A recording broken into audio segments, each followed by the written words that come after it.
All right, chat. Welcome to the Ascendancy Arcade Chronicles podcast, your audio gateway to the world of gaming, entertainment, and everything in between. Join us as we delve into the latest gaming news, exploring fascinating topics, and chat with special guests from the gaming community. Whether you're a casual player, a hardcore gamer, or just love everything geeky, this podcast is for you. Get ready to level up your listening experience with the Ascendancy Arcade Chronicles podcast. I'm your host, Chris. And today, our special guest, Lyon Hart. I believe you like to go by Lyon, correct? Yes, sir, I do. What's up, chat? Lyon is not only a streamer, but he's a father, a husband, and I'd say a self-proclaimed nerd with a passion for gaming and a knack for entertaining. Lyon brings a unique perspective to the gaming community, and also is a member of Regiment GG. So Lyon, it's been a long time. I've caught you on like streams and stuff like that here and there, but we haven't really had a chance to like sit down and talk in a long time. What's going on, dude? Bro, it has been absolutely what feels like forever. But yeah, I totally feel the same, man. I miss our little powwows, and I am glad to be a part of the podcast and be back. Nice. Are you getting into anything new, or you just been busy working and the streaming? I know you, like you said, you're doing here and there. Yeah, I've been spot and go on streaming. Not as hot and heavy, trying to sort like family stuff out. But when I can get it in, I'm trying to get back on it to the point where I can get more of a consistent schedule. But yeah, I would say new, probably binging more shows with my wife. Picking up card games like I'm a little kid again. Nerdy habits. Nice. Nothing wrong with that. Yeah, no, never. So today's first topic is Star Wars, because as we all know, it's May the 4th. Oh, yes. Little history I want to throw out there is May the 4th, when it first began, was May 4th, 1979. Did you know that, Line? No, I didn't know it went back that far, honestly. It's a little tick before my heyday, you know what I mean? But yeah, I got the bread coming in on the bottom, so it might look like I belong back there, but not quite. I wasn't even a thought yet, and this was new to me because I always wondered, I was curious. So, getting this all prepped and ready, I was like, I wonder, if there was an original date to this, like who came up with May the 4th. And it was actually in London for the evening news. They had it as a headline for May the 4th be with you, Maggie. It was Margaret Thatcher, I believe is what her name was. What? Yeah. Really? For when she got elected to be the prime minister or whatever. And so they used it as a headline, and since then it's like it stuck with the fans and became a thing. Crazy. That is absolutely wild. Because if you gave me, okay, for $1 billion, all the secret cuts of Star Wars in the world, like directors behind the scenes with George Lucas himself, I would never have been like, oh yeah, May the 4th started back in the 70s and it had nothing to do with Star Wars and it came from Margaret Thatcher. Like, that was not on my bingo card at all. Right. I had no idea, so that was cool to see. So besides what I have here for lineups of what's coming in, like new things to the world of Star Wars, I'm looking at, I think that dropped today, Tales of the Empire, I think. Yes, Tales of the Empire dropped today. And then we Fantastic. have the Acolyte, if I'm saying that right, it's coming in June. Yes, sir. And then we have a new season of Andor coming, they're saying 2025. Yes, sir. Anything you want to say or touch on those? You're more welcome to jump. I would say, first off, may the 4th be with you, as they say in our nerd circles. May the 4th be with you. But I would also, I would probably say that I had this era where I almost felt like I was getting, I don't want to call it superhero fatigue, but I think that's probably what like you can most parallel it to. But I was almost getting tired of the let's call it the Power Rangers effect. I was to the point with Star Wars where I was almost getting tired of the good guys winning. so much throughout the storytelling. And it all kind of reverts back to something like Freddie Prinze Jr. once said on a podcast. He did way back when he was super heavy into the Clone Wars cartoons, and he was involved in voicing over characters in that. And he said that if you learn the Force, you understand that no matter how they play out a story, you can it's going to dictate who's going to win based upon who's in power currently in the story. And that kind of like it hit me because I never thought about it from that avenue or that train of thought. And therefore, like it kind of sucked a tiny bit of the fun out of it for me. And it pulled me out of like being lost in my dream state almost when it comes to Star Wars. But I feel like I'm starting to get it back with a lot of the stuff that they're bringing to the forefront, like the little tidbits of backstory, the refreshing like hints of knowledge and character play that they've added to the current like lineup of shows. Right. I would say that it started with Star Wars Vision, which was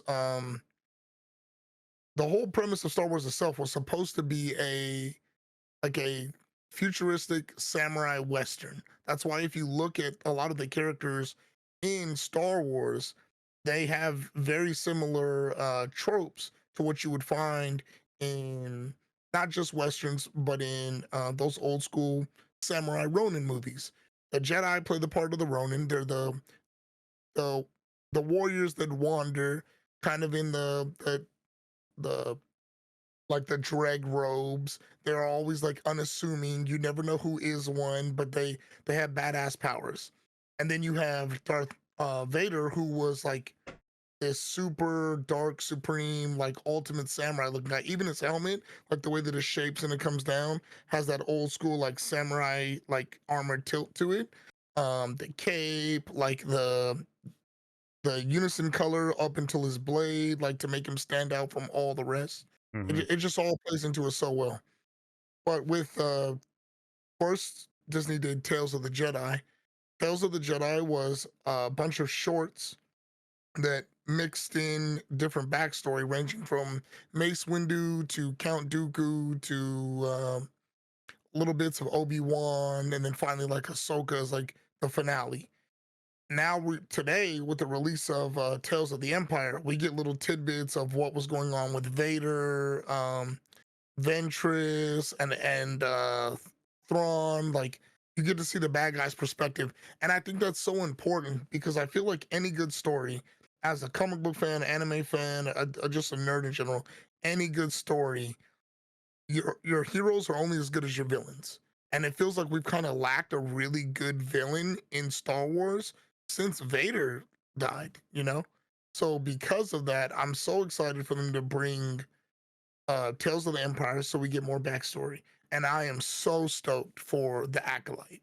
It looks outstanding. Yeah, it looks really good. I remember it was like a week or two ago, I believe, where you were streaming and you were showing me that trailer that they had came Hmm. out, and I think I saw that they released a new one today. I'm not Yes. sure. I Yeah, they hadn't had dropped a a new chance to trailer today. watch it, but I need to check it out for sure to see what other Mm. details are showing in there. Um, Hi, chat. Hopefully, everybody's doing well. If you're just now getting into the podcast, again, this is the Ascendancy Arcade Chronicles podcast, and tonight's special guest is Lionheart. And just to catch you up, we are currently going over the Star Wars stuff since today is May the 4th. Um, I saw something about, I think it was fan made. It's so hard with the internet today, and like Oh, so hard. so many people put things out and it looks so like it looks really good and it looks legit and you kind of have to start digging in your sources to see where it's come from. But I saw something where it revolved around Darth Vader and I'm like it would be really cool if they kind of I think kind of dove deep into that story more of Darth Vader, and then also Anakin, and how that all started, and maybe filled in some gaps between what we know from the movies. Well, there's so much. So the problem I always felt like I had with Star Wars was if you're not a book guy, and then even then it gets kind of twisted because some books are canon to what Star Wars is supposed to be, and other books are should be canon, but they're not, which is like really weird. So there's like this give and take relationship. But Right. um, one of my favorite series of books was a book series that they did that revolved around Darth Vader and the 501st. Hmm. And the 501st Regiment was basically he took his own little group of clone troopers, he trained them personally, and he made them force resistant so that he could take them with him to go hunt down the missing Jedi throughout the galaxy. And this was while he was in like that transition of power. So kind of after where he would have been in like the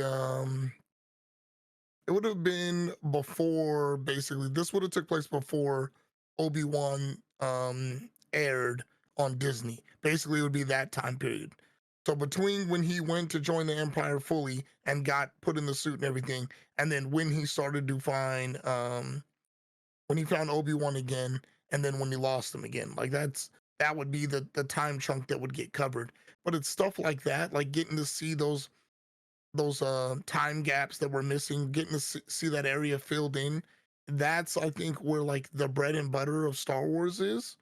But I just it's so hard because the older fans love it, right? But you're not getting any more new fans by revisiting the old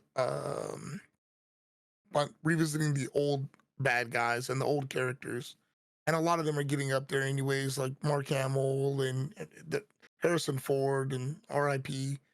to Carrie Fisher. But it's just it's really hard to put them all together. So yeah, man, it's this very weird world, but it's almost like, man, I mean, some of the fan stuff they do is like some of these dudes should be working at Disney, honestly. Like it's that good. It's that hard to believe that it's fan made or that it's not real. It's just it's outrageous, man. Yeah, I agree. It's definitely insane with some of the stuff that people can make. Uh, you know, either if they went to school for it or self taught or no matter what it is, it's crazy with some of the stuff they come up with. And like you said, it's harder with some of these actors and actresses, some have passed or they're getting older now and Hmm. man, dude, time flies. Like you look at some of these actors and it's like where's where's the time gone? It seemed like just yesterday I was in my 20s and here I'm in my 30s and all these people I grew up watching are, close to their deathbed. But there's no Bro, no tell better me way to about it. no better way to put it, but we all eventually reach that point in life. Um what are what are some things that you're, I guess, wanting to see maybe approach within the universe that I hasn't would been done yet? love okay, so I would love to back up a little bit. Sure.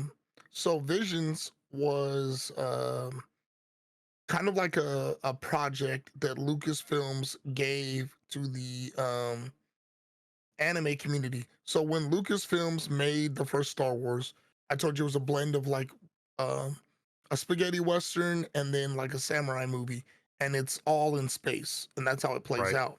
A lot of I would say Japanese film directors and actors wanted to assist in the film, but he kind of had his own vision with it, obviously. And I mean, I would too. If it's your baby, you're gonna take it your own way and do with it what you will. And when he gave them the opportunity, some of the most prominent anime studios in Japan got the opportunity to take upon themselves to make one individual story um, inside of Star Wars Visions. So I believe there's a total of, I want to say 8 or 9 episodes, and each episode is handled by a different studio, as well as the animation differs, the style differs, the color palettes, and then obviously you get a unique vision from each studio. There's one particular one, there's one particular vision or a Star Wars episode inside of that that revolves around a lightsaber smith. So somebody who himself, like he either fixes or he helps young Jedi make their first lightsaber. And it revolves around this almost like I would say, without giving away too much, it revolves around a beacon going off in space and basically signaling that there is a mass group of Jedi that are in peril. And they need a certain amount of lightsabers to be made so that they can have a way to defend themselves and go out, procure other students, such and such. And the animation, the way that the story plays out, and just the thought process behind it was something that I utterly fell in love with. I would I would wholeheartedly love to see them try something like that and bring it back to life. But because I think the direction they're going is a promising one, but it's still kind of like it's kind of like a moot point almost. And it's because with the Acolyte, it takes place in the time period of what they call the High Republic. And the High Republic era is when the Jedi are at their peak. They're their most, let's not say boisterous, but they're probably the most prominent force in the universe currently.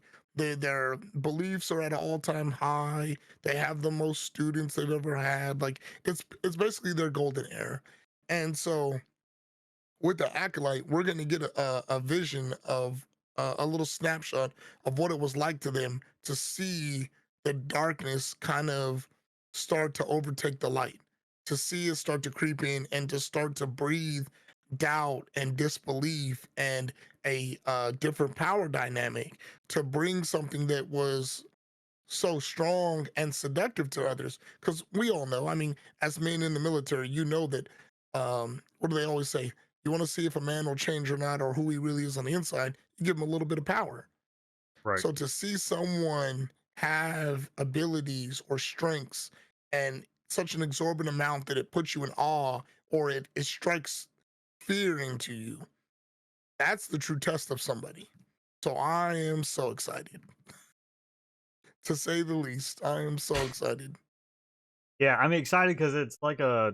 It looks like it's definitely going to be a different take, something we haven't seen before, which is nice. It's nice to breathe some fresh air, and Mm, I'm wondering.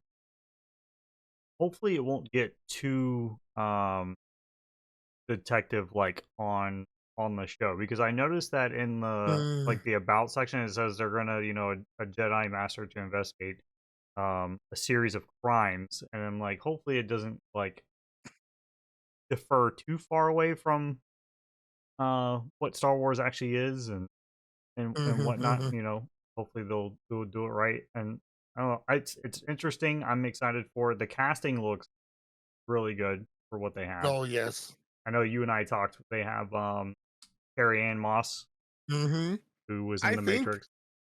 I think she's gonna be I think her character that she's playing in the show, I think she's gonna be the detective. I think she's the one doing the looking. Yeah, I was going to ask, do you think she's going to be the main character, or at least one of the most, I guess, the more important characters? I would say Yeah, probably. I So think there's gonna be three main characters. So I think it's gonna be the character she's playing. I think it's also gonna be the older Jedi master that's inside the temple that's training the younglings. He's like he has the samurai-esque ponytail on his head. Um, I forget his name, but he's a very famous. I want to say he's Japanese. He's a famous are you Japanese talking about actor. Lee Jung? Is it him? I believe I so. think so. But I think both of them and one of his apprentices. There's a girl throughout multiple trailers they make sure to show that has the it's either like face paint or it's like almost like a tribal sort of makeup on her face. Hmm. And she's the one in the trailer that when it like things start to go haywire, she's like starts panicking and the camera zooms in on her and she's like, "What is that?" And you see the red lightsaber kind of like zooming past them and then it sucks back to the acolyte's hand. Yeah, Yeah, I think it'll probably revolve around them three if I had to take a gander. it's crazy that this thing is going to take place, the story wise, like 100 years before Episode 1. Yeah, yeah. So that's what I'm saying. There's so much world. Like, I love Star Wars to death, but I feel like where we messed up is, well, we don't get Star Wars without the initial story, right? So the way that he did it, it it makes sense. Right. But not having those early year beginning movies, now we're stuck at a place where if we want any backstory, we have to invent the wheel again, and keep starting over, and then slowly integrate it as we go, and make sure like we're inventing the wheel, but we're going about it in a backwards manner. Right. So instead of Yeah. rolling forward through time, we have to roll backwards through time in order to get anything new. And we have to do it in such a way where it can't be too crazy, because if we do, it alters everything that's come before it. Or it could make something less relevant, is what you ultimately don't want. So I'm hoping that with this, we start to get something good, because man, ever since I first saw Star Wars, all I've ever wanted is literally a 2 or 3 movie series where it revolves around um a uh, a Darth, some sort of Darth coming into power and having 2 apprentices, right? And raising them in 2 different styles. And in those 2 styles, he brings the apprentices together, and basically they go on a mission trying to hunt down different Jedi, almost in the same way that Vader did. And while they're doing this, it alters both of the apprentices in different ways. One may feel more compassion and find out this isn't who he really is, or they both might turn into just cold-hearted killers, but one being more cunning and deceptive than the other, or one more of a planner and a tactician than the other one. And that playing out to his completion in finale, meaning one of them overtakes the other two, and he becomes this massive like entity of darkness inside of the universe. Because we haven't had that. We get like little snippets of it in Ahsoka Tano with I forget his name. Oh, the guy who passed away. Um I think it was Balin, I want to say. We get little snippets with him and his apprentice, which is basically that girl is just a character made for Ahsoka Tano, and she's a youngling that he found, that he was like, hey, the Jedi aren't doing things the right way. Let me show you the right way. And then he seduced her to the dark side, not knowing it. And so to her, it doesn't even feel like the dark side. She just feels like she's following her master. Um, but to him, it's a separation from all the beliefs that were almost forced upon him. So yeah, that would be my pitch. If they ever sat me down, that would be my go-to, Yeah. and see how the tree shakes out. It'd be really cool to see. Yeah. Um, besides what we've covered, I don't know. I don't think they're coming out with anything else besides what they listed so far. Yeah, I Um, haven't heard of anything, because Bad Batch, one of their other animated shows, just ended after 3 seasons, and that revolved around a group of like souped up clone troopers that were like defective. So basically, when Order 66 was implemented, all the clone troopers, when they were made, they had this like chip that was implanted in them in their like head, and their chips, while they were on a mission, Order 66 was disseminated down. And so the stormtroopers and them started to turn, or the clone troopers at the time started to turn on the Jedi, killing them off. Well, the mission they were on, their chip malfunctioned, or started to malfunction in a couple of them. And therefore, those couple, not knowing what the other ones were doing, grabbed them, held them down, and then started zapping their chips to regulate them, to make them what would have been normal before the order was given. All except for one of them. And he kind of turns into a villain throughout the show. But that was the whole premise of that, and it was actually really good. yeah, I But I think remember. that was it. Yeah, that's all I saw earlier when I was looking everything up just to double check everything. And um, yeah, again, like we covered, the Star Wars Tales of Empire, of the Empire. It's an animated series coming out. Or it just came out today, June 4th. They're saying season 1 for the live action series Acolyte. Mm, again, 2025 is, I guess, what they're basing for season two for Andor. Now they do have this to be determined 2024 Skeleton Crew live action series. I don't know what that is. Um, Yeah, it it just was says like Skeleton Crew. It's a project, probably a project name. I don't know if that's what it's actually going to be called. yeah, nobody that supposedly it's had multiple names and they settled on Skeleton Crew, but we still don't know if that's going to be like a final thing. But yeah, I have no clue. I have no clue what it's going to be about. I'm guessing it's going to have to do, I want to say it's going to be something more on the darker side of Star Wars because I feel like that's where like their niche is definitely there right now. Right, Like with the way that the movies ended, and then you have the shows like Ahsoka Tano, Mandalorian, the Boba Fett. Like going darker is the way right now currently. I mean, we're all, I feel like everybody's pretty much to the point where we've grown up so much so that we can take the more mature storylines where the good guys don't win every single episode. And I think they're starting to figure that out. right. And especially coming off the tails of all the success that the Marvel movies had, right? Like even those are kind of like trickling down. And not to step on your toes with the transition or anything, but I feel like the Deadpool Wolverine movie is gonna bring him right back up. Well, you hit that transition perfect, and I actually was just gonna say, I'd like to see a new saga, or I'm curious on how they're gonna do a new saga if they do a new series or set of Star Wars movies. But talking Mm, about Marvel, as you're mentioning, yes, Deadpool and Wolverine, definitely looking forward to it. I had to look it up and refresh my memory. Like growing up, I'm not like the biggest, I guess, geek or nerd as mhm, maybe some others, or like maybe you claim yourself, Lion, but like uh I still love, the comic books and everything. I just don't read them or get to them as much because I have so much going on, that I'm trying to, balance outside of this and like, work and whatnot. But I had to look it up because I was trying to remember when Deadpool, like the history of Deadpool and the history of Wolverine. For those that are listening or watching this on YouTube, once this is up and posted, uh, Deadpool first appeared in the New Mutants issue number 98, which was published in 91. mhm, And then Wolverine appeared, which I remember this one. Wolverine appeared in the Incredible Hulk issue 180, which came out in 1974.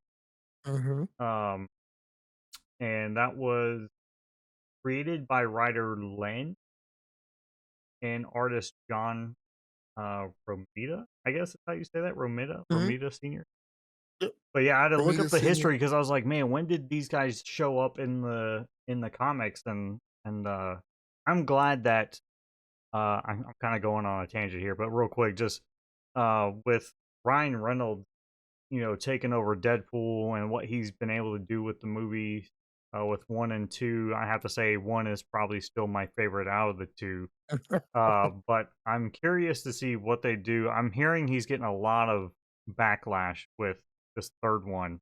I think because Wait, of, really? yeah, I think it was because of like how much we look. It's Ryan Reynolds we're talking about. He loves to push the boundaries when it comes to a rated R movie. With No, Deadpool, no, no. Yes, he hold, pushed hold. it with one.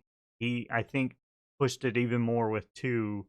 And so I'm curious, like, what is he doing with three that they're like throwing a hissy fit over the Deadpool movie? But I guess we'll see when it comes. And the thing is, what's crazy is it originally was slated for September of this year, and then it Yeah, got changed. Or they pushed it back. yeah, now it's in what, a couple months, like Hmm.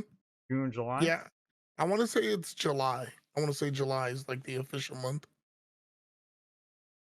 Yeah, I'm gonna look it up. I want to say it was definitely one of the J month.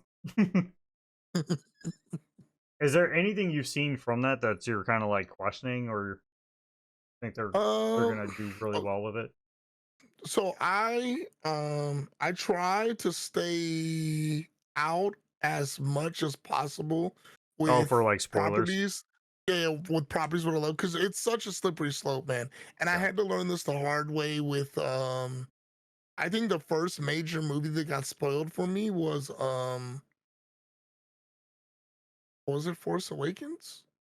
Yeah, I want to July say it 26th, was by the way, oh, for July you 26th. Perfect. listeners and for us. Yeah, July 26th is when they had announced that it's going to be coming out. Yeah, I want to say it was Force Awakens was the first movie that was kind of spoiled for me. Okay. Which like broke my heart, and I learned a very valuable lesson. Don't go on Twitter. Mute every word possible. Stay off of your YouTube feed. Like, Yep. don't scroll too much. If you don't see the title, don't just randomly haphazardly scroll, because you're gonna come across something you shouldn't, and it's gonna be too enticing to not look at, and then you fall down the rabbit hole of FOMO, and it's over. Like, there goes your sanity. There goes your sleep. I'm so excited with him. I thought that when they did Wolverine's Origins, when they did Wolverine Origins and he got to play obviously Wade, but they don't call him Wade Wilson, they just call him Wade, and he's running around being a smartass, and he has the knives and he's doing the crazy acrobatics. I just, growing up watching him in that rom-com role, I never realized how perfect he was for the I never realized how perfect he was for the role of Deadpool. Like, my mind didn't put two and two together. And then as things started to play out and as he progressed, as he got more and more into it, I was like, man, this is like, it's literally like the perfect casting. Almost like, it feels to me like there are certain things that we just got blessed with in our time period, our lives on Earth. Yep. I feel like Patrick Stewart being Professor Xavier. I Yep. feel like Michael Fassbender as Magneto, and I feel like um, Ryan Reynolds as Deadpool are like my top three. Don't get me wrong, I like Hugh Jackman. He does play a good Wolverine. It's just if you wanted something more like I guess you could say comic accurate or like lore accurate, it would have to be like a smaller guy, in my opinion. Not smaller as in size wise, but in height. Like Hugh Jackman is the perfect jacked, like ripped, angry machine that you need to be to play Wolverine. But he's also like what 6'3" or 6'4". He's a big dude. So Y- to make him look smaller is like a tall task to ask, no pun intended. But even when he's compared to like other actors or actresses, it's really hard to find a cast you can put around him that makes him look small so that you get that feeling, because Wolverine's supposed to be like a little death ball of claws. You know what I mean? Like those things. He's supposed to be like a cat. Like comes out of nowhere, pounces on you, and you don't want no part of the business. Yeah, So because I'm excited for it. I think if you look at like all the old cartoons, I remember like the old. I'm so glad they brought the X-Men Oh, '97. 97. Oh, Oh. But Wolverine, like depicted in most things, he just looked shorter than others. no, yeah. I'm gonna research his height. I wonder if there's a Oh, yeah. They definitely have a height on him. I want to say he's in like he's yeah, like 5'8". he's 5'3", Yeah, yeah, yeah. Bro, and we you know what got I a mean? 6'3" guy playing him. You're right. Hugh Jackman is 6'3", but Wolverine is 5'3". Yeah, so he's a foot shorter. So Yeah, you would have to walk around hunchback in order to play that role, you r- know? right. Like literally hunchback. And just imagine 5'3", that's a hard like, and he's buff. He's not like a scrawny 5'3". That's 1 inch taller than my wife. Like so that means he literally comes up to like the tip of my chest right here. If I were to hug Wolverine, he's like right here. Like Yeah, because I that's believe that's crazy to think about. my fiance is like 5'3", I think 5'3" or five See? four. So, and I'm 5'11" on a good day. So, Yeah, same. so I kind of know, yeah, that height. So yeah, Yeah, for them to get somebody who's a foot taller is a little crazy, but um, it's the movies, it's Hollywood. We're never gonna get true. I legit. mean, they make Tom Cruise look like he's 6'2" all the time. I mean, we're fine. Right. I just got really excited when that trailer well, first when they even teased Ryan Reynolds being Ryan Reynolds, and they were Hmm. teasing Deadpool 3, and that he was able to get Hugh Jackman to come back as Wolverine, because at the time I couldn't picture anybody else playing Wolverine, No, 1000%. but I Yeah. knew with Ryan Reynolds and how well he did with Deadpool that he was gonna do this right, and I was glad that, Hmm. getting Hugh Jackman back, I was like, there was a possibility that they're gonna get the uniform right, because we got teased Oh, bro, yes, we did. in one Hmm. of the older X-Men movies, one of the Wolverine movies. I think it was just called just Wolverine, and I can't remember what year. I should know this. Drawing I a want to blank, say it's at the end of because it was the one before Logan, the correct? Wolverine. Yeah, yeah, yeah. It was the one before Logan. And It they was the one where he was in Japan and they teased it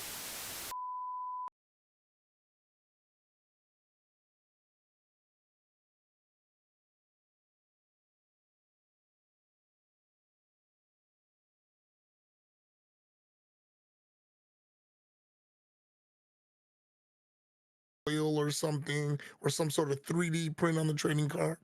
And then they started to come out with comic book backs and all this different crazy stuff. And those themselves, as they started to dip, it started to tank the revenue that was going into the show.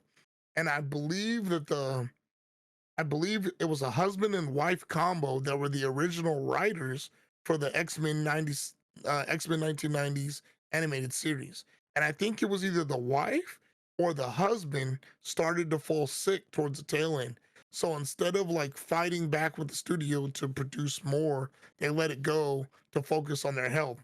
But I know that years later they talked about it multiple times, saying that it was one thing that they wish they could take back, and it was like their biggest regret was leaving it on the tail end, because the very last episode of X-Men 1990 series is it's almost like an ending, but it's more of a cliffhanger because it puts Professor Xavier in like his almost his deathbed.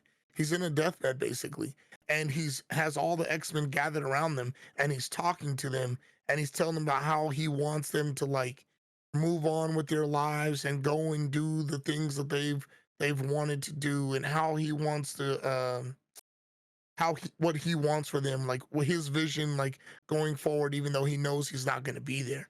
And then that was the end of the season, and we never got any more. And as a kid, I was like, it killed me. I was like, what?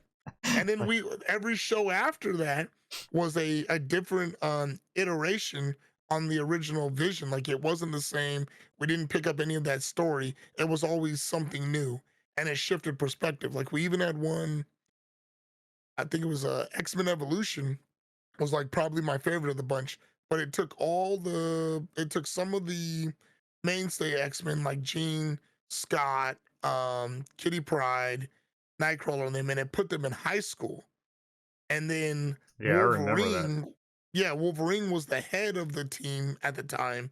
He was leading the quote unquote X-Men, and Mystique was the principal of the school. She was masquerading as the principal of the school, Yeah. and it had like the Brotherhood mixed in there, and it was just all this different wackiness. But I just, oh man, you would love '97. They literally made fun of and referenced the black suit thing. It was like one Oh, of the did they? biggest clips they had. Yeah, they said Wolverine was in his suit, and when he was inside of when he was inside the X-wing, I think they call it, right? Yeah, the X-wing. When he was inside the X-wing, he was like, "Man, this suit's getting tight." And Cyclops turns to him and he's like, "What would you rather have? All black leather on or something like that?" And he like, and he gives him like this weird look, and he's like, and he just sits down with his like pouty face, and I was like, "Oh my god, this is perfect!" Like, yes. That's great. I was looking while you were talking, and hopefully, chat and those who are listening, I'll have to go back and post edit. I accidentally muted you at one point when you were talking Oh, you're good. about the toys and stuff. But I was looking for the first episode, and yeah, first episode dated October 31st of 1992 for Hmm. the original X-Men animated series. And you're right, there was like 5 seasons, and they ranged anywhere from like 13 to 15 episodes. There was I think a season there I saw it drop down to like 10 episodes or whatever. But I remember I only knew about it back then, and like really got into it was it was so great to wake up Saturday morning cartoons Oh, watching X-Men or the animated Spider-Man and mm-hmm. Ninja Turtles, and the list could go on, but No, um forever. and yeah, forever. And I remember for some reason on VHS, my mom had got me the old X-Men animated series movie on VHS where they fight the Nice. Sentinels, Yep. and it Yep. was I don't know if that was only a movie or if it was like they took an episode and separated it from the rest. I can't No, I think that was remember. specific. I want to say that was specific for the specific for that movie. It was like its own episode. So Yeah, it's like additional and it episodes, I want was to say. I love that out of everything because of just how Wolverine was and just he's just Oh, this maniac. grumpy, Berserker angry guy, maniac. and he's ripping these giant Sentinel robots into pieces. Oh, still to this day is my favorite out of all the episodes and anything. Is that one movie? All right, so I'm gonna backdate myself a little bit with this tale. So don't tell on me, chat. Okay. No one say anything. You just nod your head and listen. When they first introduced the Bigfoot pizza, which was a pizza that was made in a square box and cut into squares, right? And it was huge. Back in the day, that thing could literally fill a table. Like it was probably, eh, uh, I would say like a chunk of a desk. That's how big the pizza was. I don't know the price point because at that time I was an adult, so I wasn't paying for anything. But I remember him bringing it and bringing it home, and he was like, "Guess what?" And I was like, "What?" And he was like, "When you order a Bigfoot pizza, he was like, you get this." And he pulled out, and I still have it to this day. I don't have it out on display, but I have it in a case. They gave out these X-Men animated series limited edition VHS tapes that came in a black slipcase that had um like metal hollow foil etching on the case Oh that wow. was in like different like faces, and when you put them together it was supposed to make like a mural or something.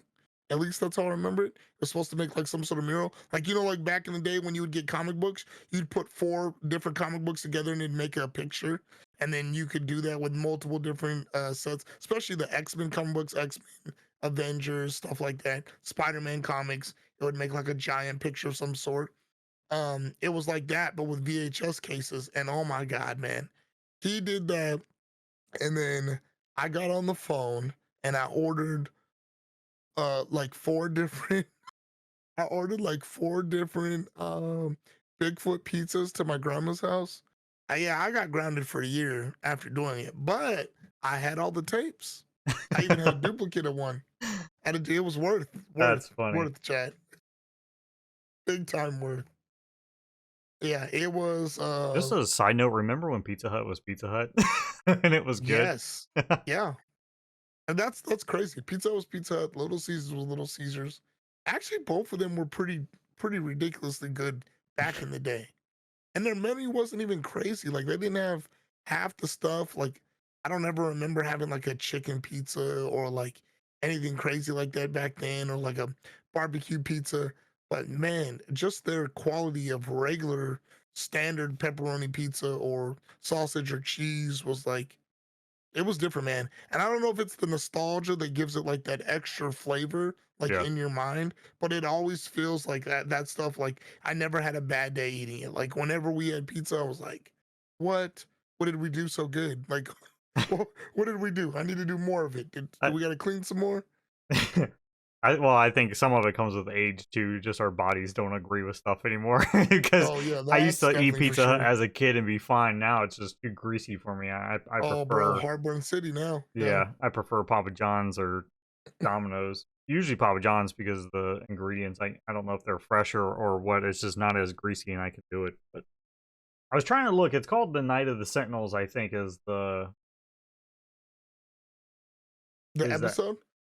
I think that might actually be. Is it solo or is it? That might be the name of one of the episodes on. because they have a Night of the Sentinels Part Two, which is Yeah, that it's might be one of the actual episodes that was in. X-Men. I want to say, is that season one? Yeah, that's season one, episode 1 and 2. Night of the Sentinels. That's the episode where Jubilee. Is that the That's one the where she episode where runs away from Jubilee. home? Yes, she Yep. runs away from home. It's the very beginning. She runs away from home.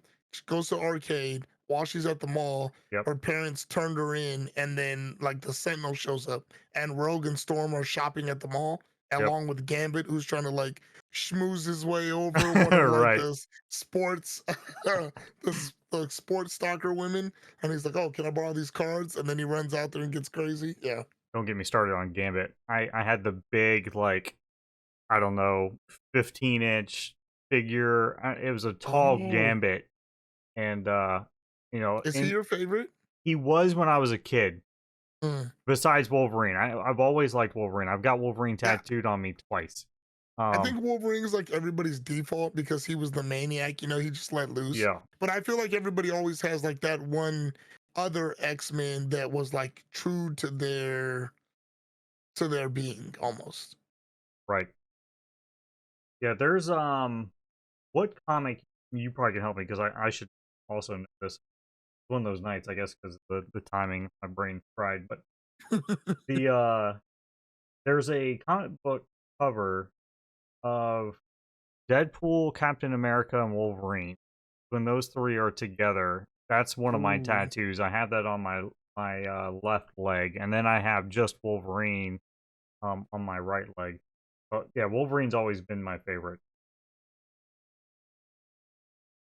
would be. Yeah, I was trying to see if I could find it. Deadpool. See, he's one of the mutants that I love as a character, but I feel like they've done so much with him that I like it when they do out of like they do like off realm stuff, like offshoot things. So like my favorite storyline with Wolverine is the backdated storyline. He's kind of like Star Wars in my eyes, almost. The backdated storyline where you get to see all the stuff he did while he was in Japan and all that came about, like his blood feud with Silver Samurai and the crime organizations, and him killing not the foot, the hand, which is like a something that ties him into like Elektra and Daredevil and them. And then my favorite all time, hands down, story of Wolverine is him in Old Man Logan. Which honestly, I feel like they tried to adapt Old Man Logan in the movie Logan. I feel like that's why it was called that. It's sort of a similar plot, but not exactly the same. There are some very like stark differences that make it so fantastic. Like I absolutely, if you've never heard of it, the premise of Old Man Logan is Wolverine is this elderly man. He's like in his, I want to say 60s, like late 50s, early 60s. Like he's up there. He's getting up there, maybe a little Yep. bit older.